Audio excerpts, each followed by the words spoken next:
Good morning, everybody. It is good to be with you all.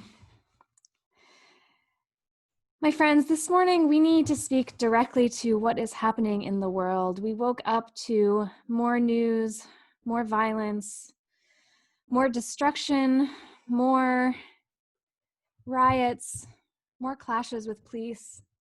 And this news this week has been breaking my heart again and again. And I know it has been breaking yours too. And our hearts, they've been broken before in much the same way. For Trayvon Martin, for Michael Brown, for Eric Garner, for Jamar Clark, for Philando Castile, and Sandra Bland, and Tamir Rice, and Botham Jean, and John Crawford, and the names too numerous to list. And that in itself is heartbreaking. And this week it breaks for George Floyd, for Ahmaud Arbery, for Breonna Taylor, and Christian Cooper. The Reverend Dr. Martin Luther King said, "The riot is the language of the unheard." And in these times, this question implores us to ask ourselves, what have we, America, and specifically white America, failed to hear? And friends, as much as this week's news breaks my heart, I know that I feel only a fraction of the pain felt by communities of color. I know that I feel only a fraction of that pain from communities who have been systematically oppressed and policed and murdered over the last 400 years are feeling. And in response today, our Unitarian Universalist faith calls me to say, too long have we had a false fight about whether white supremacy is the right language to use, whether it applies to us, whether it applies to this, whether there is a nicer or more comfortable word. Too long have white people been silent when our neighbors, our families, our institutions have allowed racism to thrive unchecked. Too long have we defended and funded and apologized for the institution of policing in this country, when the very origin of policing in America was originally beginning as slave patrols to keep enslaved Africans from rebelling, from escaping to freedom, and from stepping out of line. Too long have we shamed or dismissed people of color for the strategies they use to make their voices heard.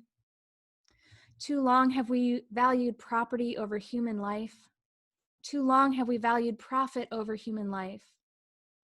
Too long have we invited supremacy systems to invade our minds, our bodies, our communities, our country, like a virus that has been unmitigated. Too long have we relied on systems of incarceration to address harm when in reality, we know that they create so much harm. Too long have we allowed being nice, making people in power comfortable, not rocking the boat, to slow down or deter the work of justice.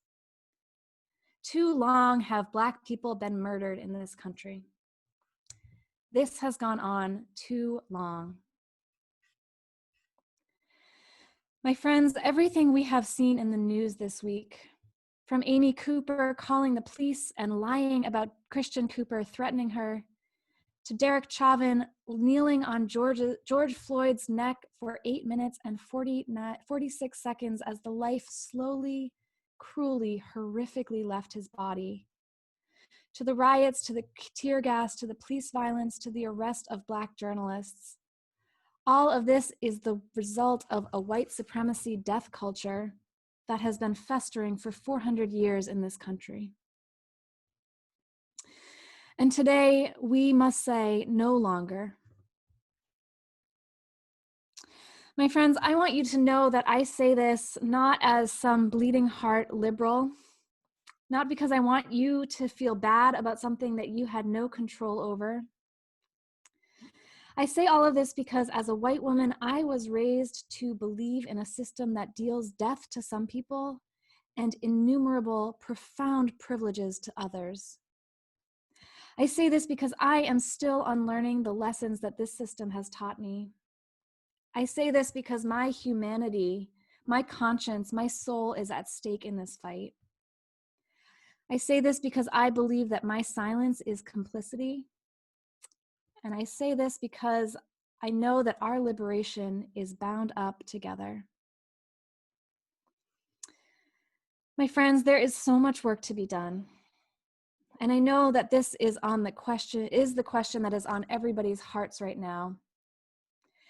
And I could list tried and true tricks and tips for being an ally, for listening to the leadership of people of color. And tomorrow, our racial justice team and Reverend Nathan will be making space for us to gather together and ask these very questions. What does our faith call us to do in these times?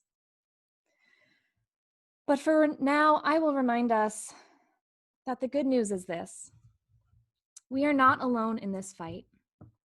We have one another. We have ancestors who have fought for justice long before us, and people who will carry the mantle long after we are gone. The good news is that this work is hard, but it is so worth it because our humanity is defined by it. My friends, I hope you will join us for the conversation tomorrow. Bring your broken heart, bring your hope, bring your commitment, and bring yourself. I love you all. I am so grateful for all of the ways that you show up. So today, let us commit to showing up again and again and again and again, as long as it takes until we all are free. May it be so, and amen.